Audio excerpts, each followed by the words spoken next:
If you are one of those people stuck in airports over the past week, sleeping on the floor, missing weddings, missing connecting flights, watching boarding gates change every 15 minutes, you're not alone. India's biggest airline, IndiGo, melted down. Over 1,000 flights cancelled since the fiasco began. Airports choked, social media filled with videos of crying families and furious passengers. And all of it started with a technical glitch. At least that's what IndiGo says. But glitches don't crash half a country's aviation network. So what really happened? How did a single airline, however big, bring Indian skies to a near standstill? And should India really rely this heavily on one private carrier? Let's take a look. On the evening of 2nd of December, IndiGo executives noticed something odd, a check-in system glitch. Late-night boarding slowed down. Now, glitches are normal. Airlines have backups. But this glitch hit pilot rosters, already stretched thin under new rules that went live this year. These new flight duty time limitations, or FDTL norms, required longer rest, fewer night landings, and more pilots per schedule. And here's what makes this worse. The order came back in January 2024. Airlines were given almost 2 years to prepare. Most adapted. Air India did, SpiceJet did, Akasa did. But IndiGo, reports indicate, it did not hire enough pilots, did not redesign rosters in time, yet increased winter flights by about 10% versus last year. More flights, fewer rested pilots, no breathing room. A single fault and the whole structure collapsed like stacked cards. 3rd of December, 70 flights cancelled. 4th of December, 300 flights cancelled. 5th of December, 1,000 flights cancelled, which is half of daily operations. Terminals filled with passengers demanding answers. TV cameras everywhere. The government stepped in, suspended new flight rest rules temporarily, capped fares, and ran special trains. That's right, trains were deployed because a private airline couldn't function.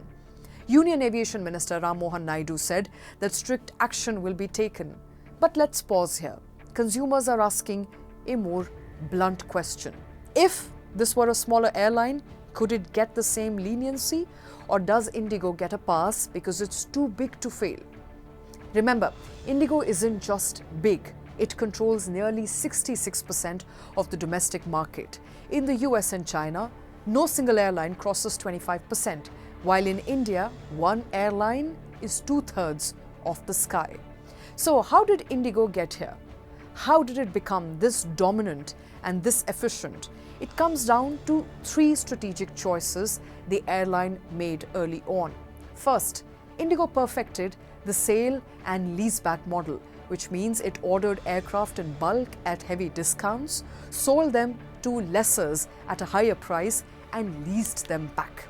That difference generated instant cash, giving the airline liquidity when others struggled. Second, it kept things remarkably simple by operating almost entirely one aircraft family, the Airbus A320. That meant the same pilots could fly any plane, the same engineers could maintain them, and training plus spare parts cost dropped significantly. And third, IndiGo learned to maximize every asset.